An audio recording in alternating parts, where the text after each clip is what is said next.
girls, including Samantha on Who's the Boss and as Phoebe on Charmed. What you may not know is that she is really a huge baseball fan, and I am not kidding. Please welcome the author of Safe at Home, Alyssa Milano.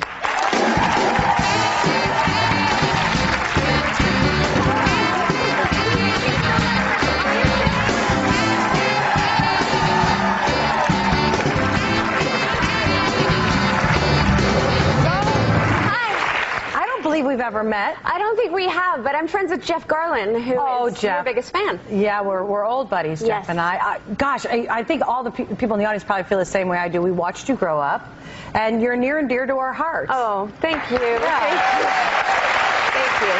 I've been very blessed. Well, I couldn't believe that it's been 25 years. It's 25th anniversary of Who's the Boss. Who's the Boss, yeah. That doesn't seem right. Which makes me like 27, which is great. Both of us, and I'm 10 years older than you. There you are. And I think we have a clip of the pilot episode, which I watched this morning.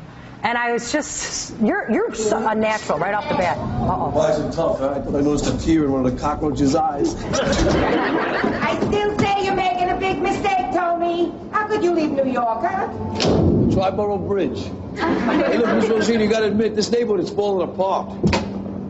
I mean, look at Samantha. When she starts coming home with black eyes, I think it's time for me to get out. Hey, that's because there were 3 of those guys, Dad. And anyway, I got one guy sneezing out of his ear.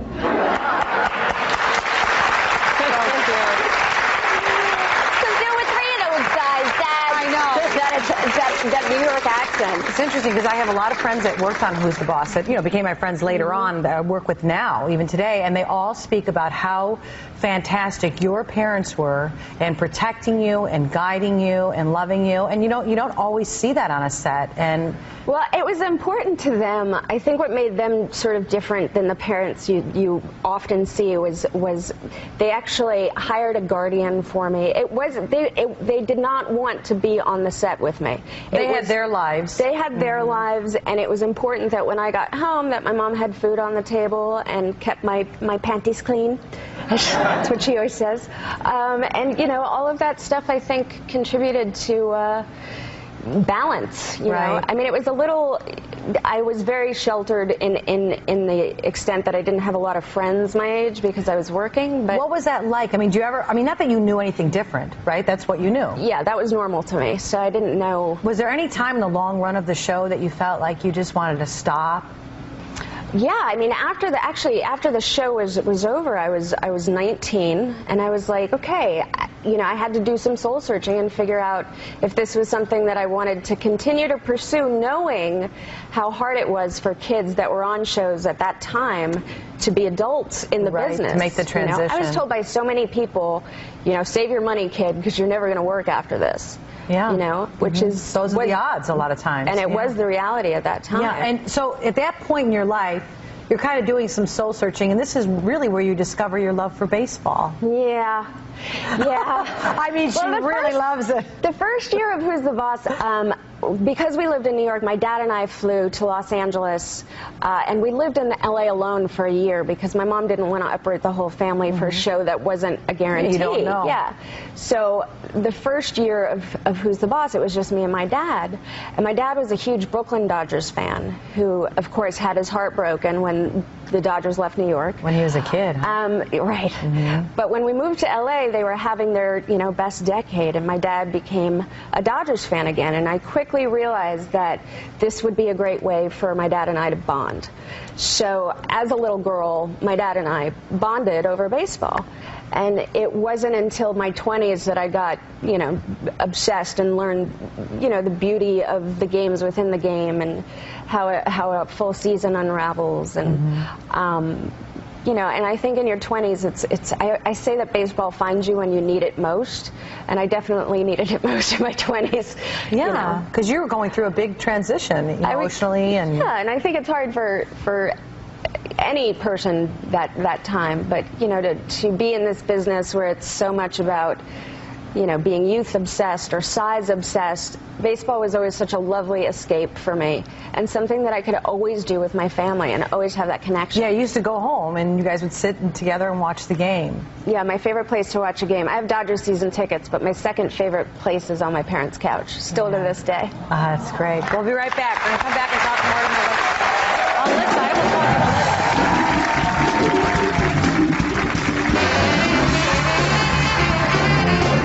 Okay, we're back with Alyssa Milano. And I do want to talk more about the book, Forward by Joe Torre. I mean, come on. How cool is that? Yes, that's great. But I do want to, if you don't mind me asking you, you're engaged, right? I am. I'm engaged. So great. Thank you. Yeah, we got engaged in December. We've been together for a couple of years. We got engaged in December, and it's just such a lovely time. And there he is. He's an agent, right? Yes, he's an agent. He hates that picture. He's going to be mortified. Well, we can put a different one in. I don't know if we have We'll put one of my agents who says, hey, you look pretty nice. Guys are so funny.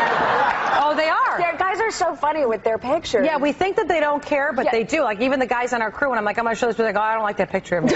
And I'm like, well, we're not models. Yeah, but you know, sure. But everybody I know that knows your fiancé adores him. He is a lovely, sweet, funny human being, Oh, and I I'm so really happy got for you. so lucky. Well, I mean, I had to kiss a lot of frogs to find that prince. but he is a good person, and I'm so glad that I found him at this point in my life, because I don't know what I would have done with him before. Like, I was so ready for him, you know? Oh, yeah, it really takes time to appreciate the right guy. Yeah. No, I think everybody understands that. Okay, so this book. Yeah. There's a point where you're at a Dodgers game. Yeah. And you're crying so hard at a loss. Well, you know, last year during the playoffs, when the Phillies eliminated the Dodgers, my brother... Oh, how dare you? That's Johnny Friday, our drummer. He's your nemesis. Ouch. Well, congratulations, Johnny.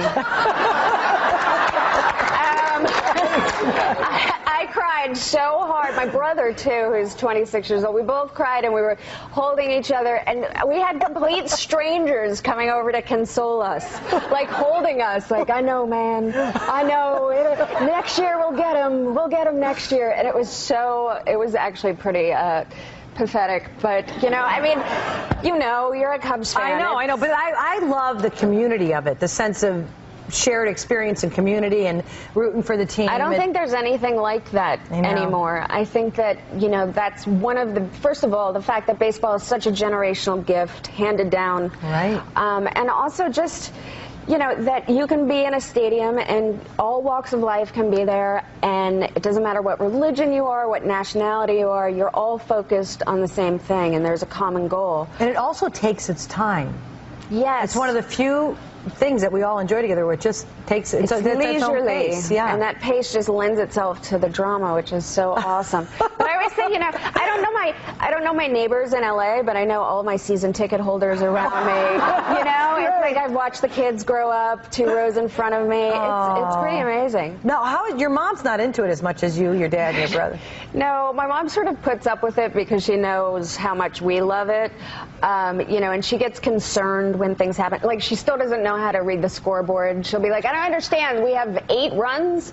I'm like, no, Mom, that's the hits. We have 8 hits, 2 runs. It doesn't matter how many times we explain it to her, she doesn't get it. But she, you know, she gets concerned for us, like when Manny was suspended. What do you think about that? Oh, I'm sorry. Finish your story. I'm sorry. She was worried that I was upset, and I was. I didn't get out of bed the entire day. I was so upset. Oh my goodness. Yeah, I mean, I just want to cut that hair. I think it's... I should talk. Thanks, City Rollers.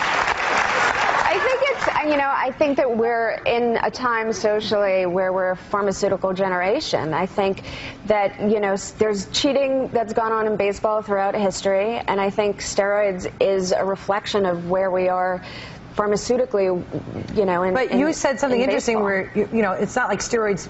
You're not saying it's a form of cheating because you're comparing it to women using... No, it definitely is a form of cheating. Okay. Absolutely. I just don't think one form of cheating is better than the other.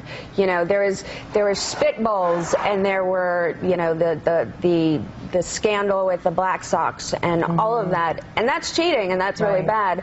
I think this is equally as bad, but I don't think it's any worse. I just think it's a sign of the times. Yeah, it's a different. The sign of the form of cheating in our era has evolved would be steroids. To this. Yeah, right. And I think they should all be punished, and I think we need to get the game back to where it was. But I can understand why a player, you know, I relate it to women getting Botox. You know, I can see how a player would want to, you know, elongate their career and get a couple more hits a week, which equates to millions of dollars a year. Like, I get it. I know. And I thought sad. when he read that bottle, if it, you know, energy lasts for longer than 3 innings. Call a doctor. Poor Manny. I really enjoyed the book. Thank and you. I love seeing you doing so well Thank and you so happy, much. especially in your personal life. I brought you some stuff. Oh, you did? Oh, I brought you for our something. auction. Yes, this is from my clothing line, and this is for Bonnie's basement. Oh, you have this clothing line, yeah, too. that's all sports licensed. See, it's got a little LA Dodger thing here. Oh, I know, because Alyssa's like, you don't have to wear the big jersey. You can look really cute You in can your look stylish stuff. And this is for you, because I know what a Cubs fan you Oh, are. come on. That's for you. So wear it in good health. Thank you. Thank you so much.